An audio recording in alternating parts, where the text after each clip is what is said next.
माता वंदिनी वेदमाता श्री शारदा ब्रह्मस्वा शब्द मूलवादयोगा महामाया श्रीराम जे उठवी शब्दांवर वदे वैखरी अपार जे शब्दांचे अभ्यंतर उद्भवनादी श्रीराम शुका साहित्ये पूर्णवेदांतयाचे वसिष्ठा हरिनाथेश्वराचे कविवाणीला सारिका मान्यैसा नमस्कार माझा सद्गुरु रामदासा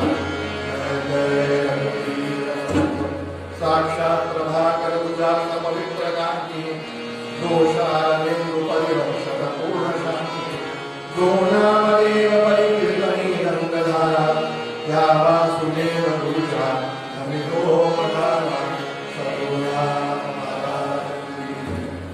जय जय रघुवीर मंगलमूर्ति मोरया नमः पार्वती पते जगदम्बा माता की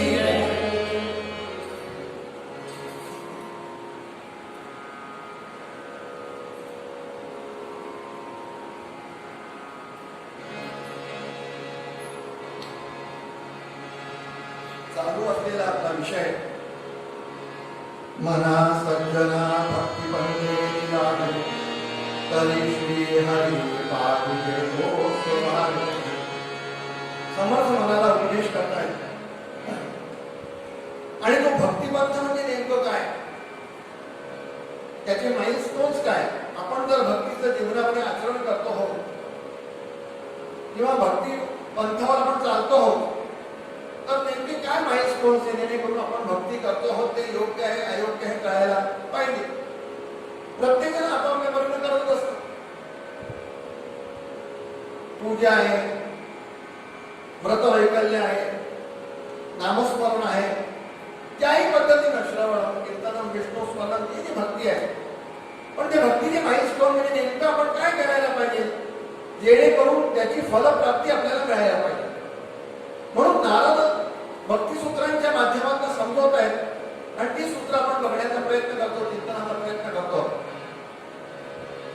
यत् प्राप्यन किंचित वांछति न शोचति न द्वेष्टि न रमते आणि न उत्साही भवति.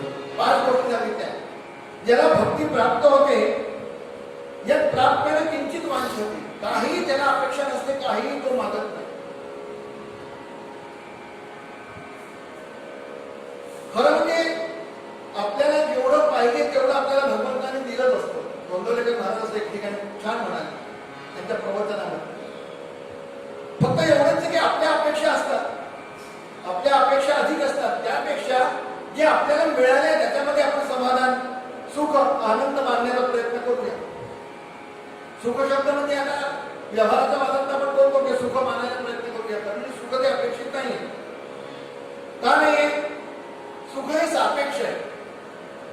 सुख आलं म्हणजे दुःख आलं, पण तरी सुद्धा मनुष्य, साधारणतः मनुष्य सुखच प्राप्त करण्याचा प्रयत्न करतो आणि त्याची दिशा कुठे असते? वस्तुतंत्रातून आपल्याला सुख मिळेल अशी त्याची कल्पना असते आणि म्हणूनच सगळ्या वस्तूंचा संग्रह करतो. घर दार अमुक अमुक अमुक अमुक घरामध्ये सुद्धा याचे आवत असतात. बरं, एक संपला तर मग आता दोन गाड्या. विनोदाचा पक्ष जरी बघायला तरी वास्तविकता अशी आहे, आम्हाला सुख मिळतं ना. समर्थ काय म्हणाले? सुख सुख म्हणताले दुःख ठाकोरी आले. बरं ठीक आहे, दुःख आले ह्याची बाबी, दुःख कुठे? भजन सकळ गेले चित्त दुष्चित्त झाले, भ्रमित मन वळेना हितले आकळेना. आता ह्याचं कारण काय? परम कठीण देही देह बुद्धी गळेना. जय जय सुख सुख म्हणता ते दुःख टाकून आले. गाव म्हणाले काढताना गाडी, सगळ्यांनी गाड्या काढण्यापेक्षा कोणतरी एखादी काढावी, आपण सगळे बसूया आणि चालूया. अहो म्हणाले काय सांगा, सर्व्हिसिंग त्याची ड्यू आहे. आणि परवाच म्हणाले काय झालं की मी घेऊन गेलो, मग वाटेत बंद पडली, जोपर्यंत ती मला घेऊन चालत होती तोपर्यंत सुख होतं. नंतर मग तिलाच मला बसवावं लागलं, बरोबर आणावं लागलं. संपलं. म्हणजे वस्तूंना ज्या वस्तूंना आपल्याला सुख अपेक्षित करतो तीच आपल्याला दुःखाला कारणीभूत होतो. म्हणून ह्या वस्तूंमध्ये सुख आहे का? नाही. म्हणून संतांनी सुखाच्या मागे लागलेच नाही. संत बघा, संत कशाच्या मागे लागले? आनंदाच्या मागे लागले. परब्रह्म परमात्मा जो आनंद स्वरूप असल्यामुळे त्याच्या मागे लागले, त्याची भक्ती केली, त्याच्याशी एकरूप झाले. आणि त्याच्याशी एकरूप झाल्यामुळे काय झालं? संत आनंदाचे स्थळ, संत सुखती केवळ, नाना संतोषाचे मूळ, ते संत शीला. ते आनंदाचे स्थळ झाले संत किंवा भक्त. काय झाले? भगवंताशी एकरूप झाल्यानंतर जे भगवंताचं आहे त्याचं रिफ्लेक्शन होतं. तुम्ही तमोगुणी माणसाचा जर सहवास करा तर तमोगुणाचा असं तुमच्यावर सुद्धा राहण्याशिवाय राहत नाही. तुम्ही सत्वगुणी बरोबर करा, सत्वगुणाचा असर दिसेल. रजोगुणी बरोबर दिसेल तर रजोगुणाचा असर तुमच्यावर दिसेल. तसं या अनंत कोटी ब्रह्मांड नायक त्रैलोक्य श्रीमंत भगवंताचा ज्याचा सहवास केला त्यालाच आपलं सर्वस्व मानलं. मग त्यांना आनंद मिळणार नाही का? नक्कीच आनंद मिळेल. म्हणून तोच आपला पाठीराखा आहे. आपला विषय चाललाय काय? तोच आपला पाठीराखा आहे, तोच सर्वस्व पाळणार आहे, तोच प्रत्येक क्षणाचं आपल्याला काळजी राखणार आहे. तर मग यत्प्राप्यन किंचित वांछति, आपल्याला अपेक्षा करायचं काय करायचं? याचा असा अर्थ आहे की आपण आपल्यापेक्षा त्याच्यापेक्षा आपल्याला जास्त कळत. आपण सर्वज्ञ आहोत, तो अल्पज्ञ आहे. खरं म्हणजे आपण अल्पज्ञ आहोत, तो सर्वज्ञ आहे. त्याला कळत नाही की आपल्याला काय द्यायला पाहिजे, या व्यक्तीला काय द्यायला पाहिजे. म्हणून संत भक्त हे भगवंताशी एकरूप होतात आणि एकरूप झाल्यामुळे एक विषय आणखी पुन्हा त्याला स्पर्श करतो. म्हणून ते कुठलंही कार्य करत असल्यामुळे त्यांना ते कार्य बाधत नाही. आणि ते म्हणून ते त्या मायेच्या परे असतात.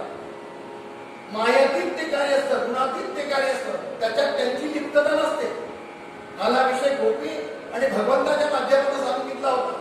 पण मनामध्ये अशी शंका होते, 5,000 वर्ष पूर्वीचे सगळे दृष्टांत मग आता हे शक्य आहे का? आहे. नाथ महाराजांचं दृष्टांत आहे. संत एकनाथ महाराज, मूर्तिमंत शांती ब्रह्मनाथ महाराज, काय अवस्था आहे? शांती ब्रह्म यल्लत्वा कुमार सिद्धो भवति अमृतो भवति तृप्तो भवति. तृप्त आहे महाराज. आणि नम्रता किती आपण पाहिली. अशा महाराजांकडे एकदा काय झालं प्रसंग, ती गिरिजाबाई त्यांच्या पत्नी, त्यांचा नियम होता. त्या गोदावरीच्या दुसऱ्या बाजूला मंदिर होतं आणि त्या मंदिरामध्ये रोज नियम होता की संध्याकाळच्या वेळेला दिवा लावायचा, नमस्कार करायचा, हे करून आणि आपल्या घरी यायचं. कर्मधर्म संयोग असा की पावसाळ्याचे दिवस आणि पावसाळ्याच्या दिवसामध्ये गोदावरी दुथडी वाहत होती. ही गोदावरी दुथडी वाहत असताना त्यांना प्रश्न पडला, आता तुम्ही जायचं कसं? नाही गेलो तर आपला व्रत येते भंग होईल. म्हणून ते नाथांकडे आले. सांगितलं, नाथ असं असं सगळं आहे पण मला तर गेलं पाहिजे. आपण काहीतरी करा जेणेकरून गोदावरीचा प्रवाह कमी होईल, मला तिकडे जाता येईल. किंवा तरी सांगा, त्यांना घेऊन जाऊ. नाथांनी तिला सांगितलं, तुम्हाला एवढाच प्रश्न आहे? मी म्हणाले, हो. तुम्ही गोदावरी मातेला जाऊन माझा फक्त एवढंच नियम हे सांगा, काय म्हणतात, निवेदन करा. आजपर्यंत कधी माझा शांतीचा भंग झाला नसेल तर, आजपर्यंत कधीही माझा ब्रह्मचर्याचा व्रत भंग झाला नसेल तर, आणि सत्याचा व्रत कधी भंग झाला नसेल तर, हे दोन व्रत त्यांनी पाहिले होते की शांती ब्रह्म आहे मुळामध्ये. कधी शांत अशांत नाथ पाहिले नाही. कधी सत्याचा असत्याचा आचरण नाथांनी केलं नाही. म्हणून मी ब्रह्मचारी असेल तर हे ऐकल्यानंतर गिरिजाबाईंना प्रश्नच पडला, कारण हरिपंडित घरात दिसत होते. जय जय रघुवीर. डोकं चटवलं. पण आता ह्यांना कसं विचारायचं? गोदावरी मातेने जाऊन सांगितलं, माते, माझ्या यजमानांनी नाथांनी तुला निरोप दिला असं असेल तर मला मार्ग दे.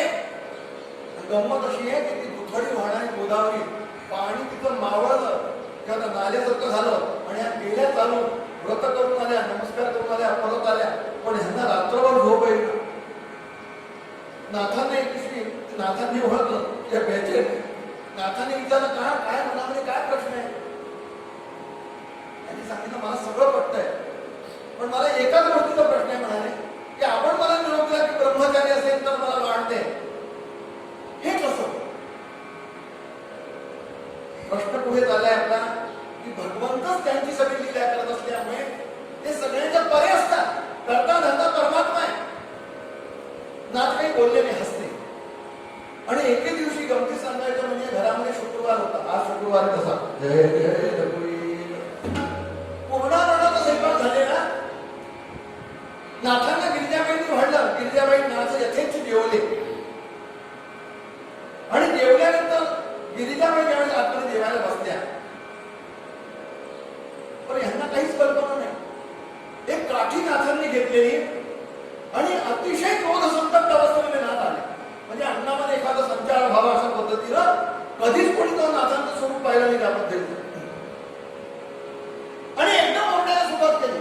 खबरदार म्हणाले, मी मारेन, हे खा, मीठ खा, चटणी खा, लिंबू खा, अमुक खा, पातळ भाजी खा, कोणाची पोळी खा. आणि त्या भगा नाथांचं सगळं स्वरूप पाहिलं कधीच नाही. मला काय झालं ना, काय घरामध्ये पुढच्या वेळेस काय कोणाला लक्षात नाही. त्यामुळे त्या बाईनं मुकाट्यानं सगळं खाल्लं, मीठ खाल्लं, हे खाल्लं, ते खाल्लं, ते खाल्लं आणि हात धुतले. नाथांनी विचारलं हळूच. नंतर नाथ एकदम शांत झाले आणि विचारलं की कोणाची पोळी कशी झाली होती? त्यांनी सांगितलं, खरं सांगू, मिठापासून कोणाच्या पोळीपर्यंत एकच स्वाद वाटला. काही कळलं नाही आपण काय खातो. जय जय. नाथ म्हणाले, आमच्या संसाराचं असत्य म्हणाले. जय जय. आम्ही प्रपंच केला, आम्ही संसार केला, लोकांना वाटतं, पण आम्ही करत असताना आमचं सगळं भगवंताला अर्पण केलं असल्यामुळे त्यानंच केलं. म्हणा, जे केलं सगळं त्यानं केलं. म्हणून आपण सुखाच्या अपेक्षा वस्तुतंत्रात करतो आणि ते भगवंताशी आनंद रूप झाल्यामुळे दुःखाचं काही कारणच नसतं. जे होत नाही ते बरोबर. यात प्राप्त किंचित वांछती न शोधते, शोकाचं काही कारणच नाही. बरे झाले देवा, काढिले दिवाळ. तुकाराम महाराज. दुकानाचं दिवाळ निघालं, बरे झाले देवा, काढिले दिवाळ.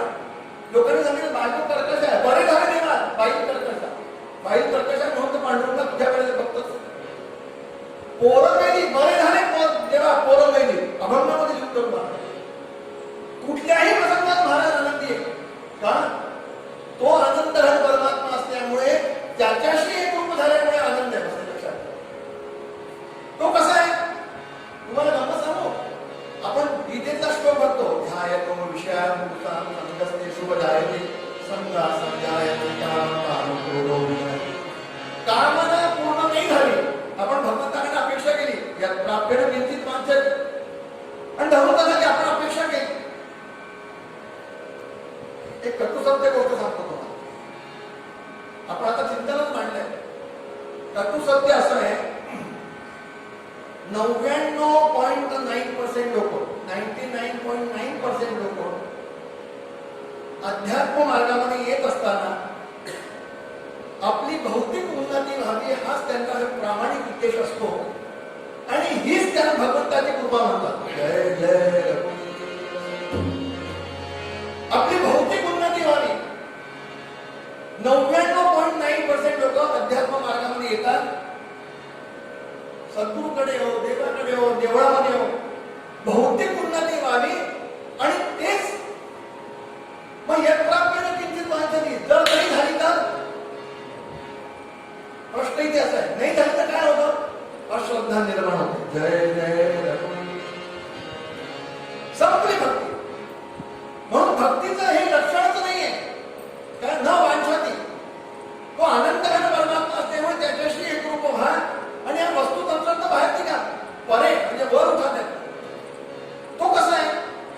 कुठलीही कामना न झाली तर काय होतं? क्रोध निर्माण होतो. क्रोध. मी नाही सांगत, शंकर आहे साखळी. मग क्रोध निर्माण झाला तर काय होतं? समर्थांनी त्याला नंबर 1 दिलाय, लक्षात घ्या. नको रे मना क्रोध हा खेदकारी. दुसरा नंबर आहे नको रे मना कामना. एखादा लोभी, एखादा मोहग्रस्त मनुष्य, एखादा कामी हा जर तुमच्याजवळ राहिला तुम्हाला काही अडचण होणार नाही, लक्षात ठेवा. पण क्रोध संतप्त जर व्यक्ती तुमच्याजवळ आला तर तो आपल्या काय म्हणतात त्याला पेरीफेरीमध्ये तुम्हाला घेतल्याशिवाय राहत नाही. लालगुंग त्याचा चेहरा झालेला असतो, डोळे संतप्त झालेले असतात, डोळे काढलेले असतात. ते वेगळं स्वरूप असतं. तो रागिष्ट मनुष्य आहे ना, तुम्ही सहज करू शकत. लक्षात येतो की अरे भयंकर आपण म्हणजे म्हणून याचा अर्थ काय? क्रोध संतप्त व्यक्ती हा पहिला नंबर दिला समाजात. तुम्हाला गमत सांगू, ज्या अनंत घन परमात्म्याशी आपल्याला एकरूप व्हायचंय तो कसा आहे? तुम्हाला गमत सांगतो, क्रोध संतप्त व्यक्ती कधी आनंदी असू शकतो का? जर तो क्रोधावर नियंत्रण ठेवेल तरच आनंद असू शकतो. क्रोध हा तुमच्या ताब्यात पाहिजे. ज्या अर्थी काम, क्रोध, लोभ, मोह, मद, मत्सर सगळी गोष्टी दिल्या आहेत यांची कुठे ना कुठेतरी अपेक्षा आहे, नक्की आहे, पण ते तुमच्या नियंत्रणामध्ये पाहिजे. सहज जाताना एक गोष्ट आठवली. ब्रह्मचैतन्य गोंधळेकर महाराजांचं काय गंमत होती. एक वामनराव नावाचे गृहस्थ होते.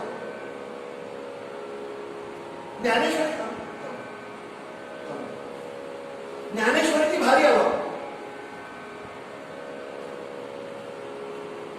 आणि त्या ज्ञानेश्वरीवर प्रवचन करायची भारी आवड होती. एकदा काय झालं, महाराज काहीतरी कारणास्तव रागवले. आणि रागवले म्हणजे एवढे रागवले की त्यांचे कानातले म्हणतात काय म्हणतात हे काय म्हणतात हे कानाचे पानं जी आहेत ही लाल पडली, डोळे लाल, चेहरा लाल आणि ही सुद्धा लाल दिसू लागली की संतप्त झाले. आणि हे वामनराव पुढे मागे करत होते. तर वामनराव लगेच महाराज जवळ आले. महाराज म्हणाले, महाराज ज्ञानेश्वरी मध्ये म्हणाले ही ओवी आहे. आधी कोणाची आला असेल ती ओवी आहे म्हणाले महाराज. याचा अर्थ काय? बघा लोक सुद्धा कसे असतात. कोणाची दिग्ना कशी करायची, कुठे करायची गंमत म्हणून आपल्या सद्गुरूला ज्यावेळेस ते क्रोध संतप्त आहे त्यावेळेस त्यांनी ती ओवीचा अर्थ विचारला की क्रोध आल्यानंतर काय करायचं महाराज, म्हणून त्यावेळेस विचारलं. तुम्हाला गंमत सांगतो, महाराजांच्या चरित्रामध्ये वर्णन आहे. महाराज एवढे शांत झाले एका क्षणामध्ये. म्हणाले वामनराव बसा, म्हणाले तुम्हाला सांगतो. आणि त्यांनी अर्थ सांगितला. त्यावेळेस वामनराव चक्रावून गेले. त्या एवढा तापलेला माणूस, त्याला खाली येणं पुष्कळ वेळ लागतो. जय जय रघुजी. क्रोध ज्यावेळेस अनावर होतो तो खाली एकदम येऊ शकत नाही. मग वामनरावनं महाराजांनी हळूच सांगितलं, मी जो रागवलो होतो वामनराव, तो राग माझ्या कंट्रोलमध्ये होता, माझ्या नियंत्रणामध्ये होता. मी असंच रागवलो नाही. राग जर तुमच्या नियंत्रणामध्ये असेल तर रागवायला हरकत नाही, क्रोध करायला हरकत नाही. पण बहुतेक क्रोध अनियंत्रित होतो म्हणून क्रोध नसतात. मग क्रोधाने काय होतं? कोणीही क्रोधी मनुष्य आपल्या जवळ भडकू देत नाही, अशी त्याची स्थिती असते. मी कशाला सांगतोय, या आनंद घन परमात्म्याशी एकरूप झाल्यानंतर तो सुद्धा आनंदी होतो, भक्त सुद्धा आनंदी होतो. का? तो तसा आहे ज्याचा क्रोध सुद्धा आनंदी आहे. बघा मी काय म्हणतो,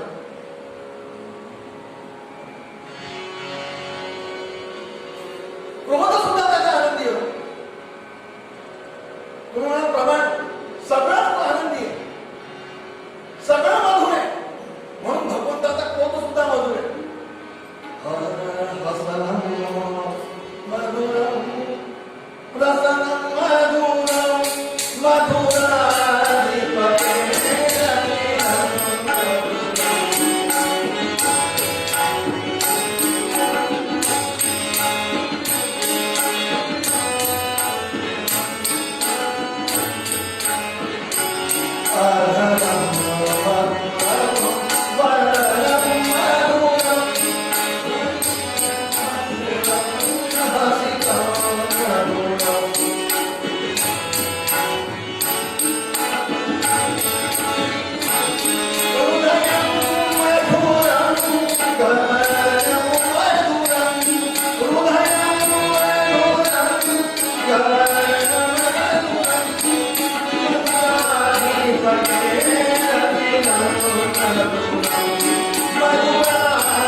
याला प्रमाण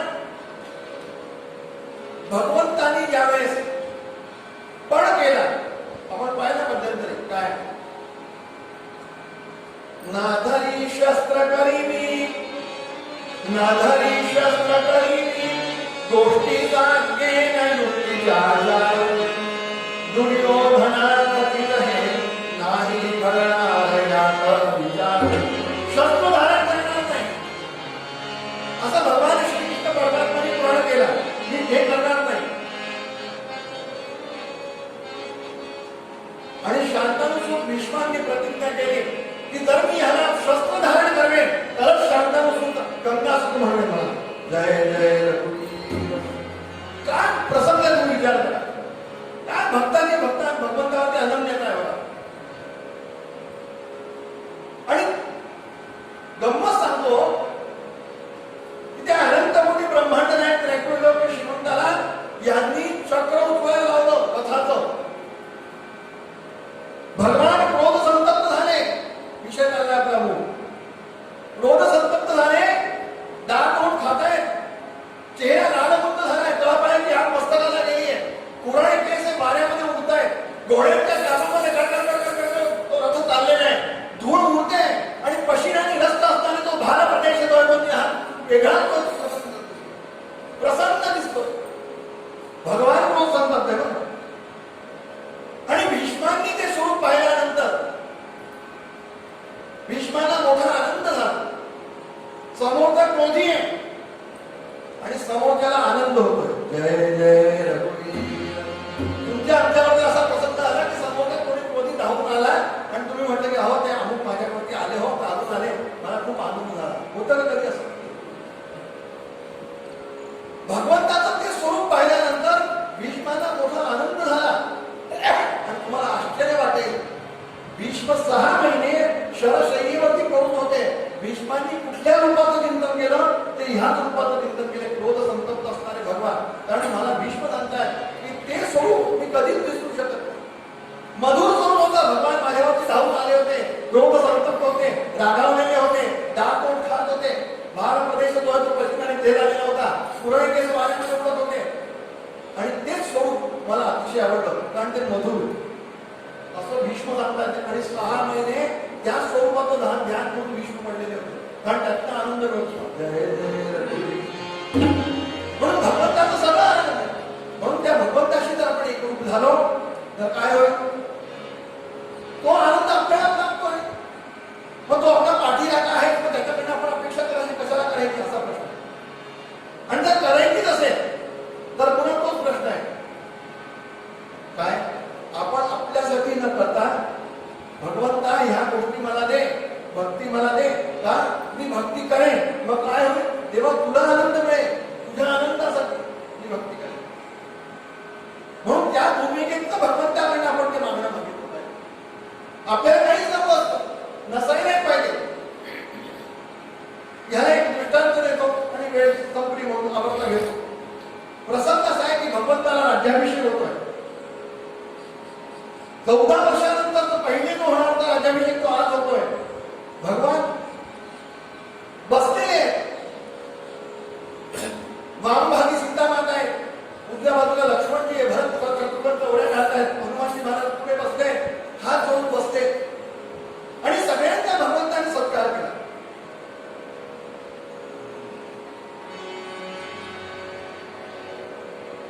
सगळ्यांचा सत्कार केला. हे सगळं चालू असताना मारुती राया हे भगवंताकडे बघताय, डोळ्यात अश्रुधारा प्रवाहित होत आहेत, आनंद अश्रू निघत आहेत. आणि भगवंताने मारुती रायाकडे बघावं, भगवंताने आपली नजर मारुतीकडे केली की मारुती रायाने आपलं मान जिथे वळवलं. मारुती रायाने पुन्हा भगवंताकडे बघायला प्रयत्न केला की भगवंताने आपली मान वळवलं. बघा किती गोड प्रसंग. मारुती रायाने भगवंताकडे बघावं, आनंद अश्रू यावे, डोळ्यात अश्रुधारा बघा आणि भगवंताने आपली मान अशी वळवून घ्यावी बाजूला. सीता मातेनं पाहिलं आणि सीता माता म्हणाला, प्रभू त्या मारुतीला आपण का देत नाही, काही सगळ्यांना दिला आपण का देत नाही, काहीतरी देऊन मोकळं केला, त्याच्या ऋणात आपण मुक्त, त्याचे आपल्यावर आनंद ऋण आहे. नवे नवे त्याच्याच मुळे आज आपण राज्याभिषिक्त होतोय. हा सगळा सोहळा त्याच्यामुळे उपभोगतो आहे, त्यामुळे त्याला काहीतरी द्या, त्याचं ऋण आपल्यावरती, त्यातनं मुक्त व्हा. भगवंताच्या डोळ्यात आनंद असू आले सांगितलं झालं की त्याला देण्यासारखं आपल्याला काही नाही. भगवान मनातल्या मनात विचार करतात की अजून हिने ओळखलं नाहीये की तो काय प्रकरण आहे. असं काय म्हणतात, मी मनापासून बघतोय की तो तुमच्याकडे बघतो की तुम्ही मान वळवून घेता. भगवान म्हणाले एवढ्यासाठी वळवून बघतो की आपल्यावर अनंत उपकार त्याचे, अनंत ऋण आहे. त्या ऋणातून मुक्त होण्यासाठी आपल्याला असं काही नाहीये की आपण त्याला देऊ शकतो. असं काय म्हणतात, असं जर असेल त्याला विचारा त्याला काय पाहिजे. आपण देऊ म्हणा, जानकी मातांनी हट्ट धरला, आपण देऊ म्हणा, मी नाही म्हणले, जे असेल ते मी देईन म्हणा. मारुतीकडे पाहिलं प्रभूने, आनंद अश्रू आले. मारुती तुझे माझ्यावरती अनंत उपकार आहे, सगळ्यांवरती उपकार तू केले. तुम्ही मंत्र विभीषण माना, लंकेश्वर भय सब जगजाना. लंकाधिपती झाला विभीषण तुझ्यामुळे, तुम उपकार सुग्रीवही मीना, राम मिलाय राजपदमीना. सुग्रीव राजाभिषिक्त झाला तुझ्यामुळे, आणि आज हा राम राजराजेश्वर पदावरती अभिषिक्त होतोय. याला कारणीभूत हनुमान तू आहेस. मान तुला काय पाहिजे.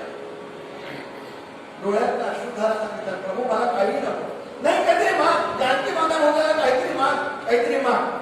माते जर द्यायचं असेल तर पद द्या, 2 पद पाहिजे.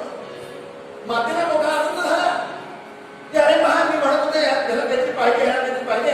कदाचित विभीषण राज्याभिषिक्त झाला, सुग्रीव राज्याभिषिक्त झाला, हे स्वतः राम राज्याभिषिक्त होता, त्याचं काहीतरी पद पाहिजे असेल, प्रतिष्ठा पाहिजे असेल, द्या द्या प्रभू द्या. तू विचारतो त्याला काय पाहिजे. भगवंताने विचारलं, मातेने विचारलं, मारुती तुला कुठलं पद पाहिजे सांग मला.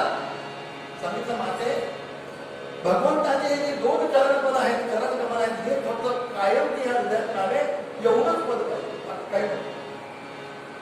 डोळ्यात अश्रुधारा प्रवाहित झाला जानकी माता. भगवान सांगताना पाहिला, मी तुला अगोदर सांगतो. आणि हे सुद्धा तू म्हणतेस वारंवार वारंवार काहीतरी घे, काहीतरी घे, काहीतरी घे म्हणून तुझ्या आनंदासाठी तो मागतोय.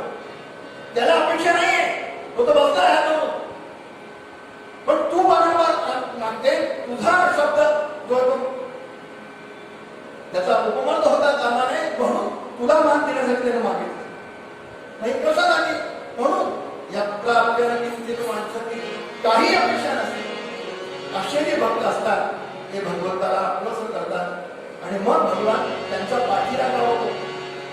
म्हणून समर्थ गुरुपदाने सांगितले, सज्जना भक्ती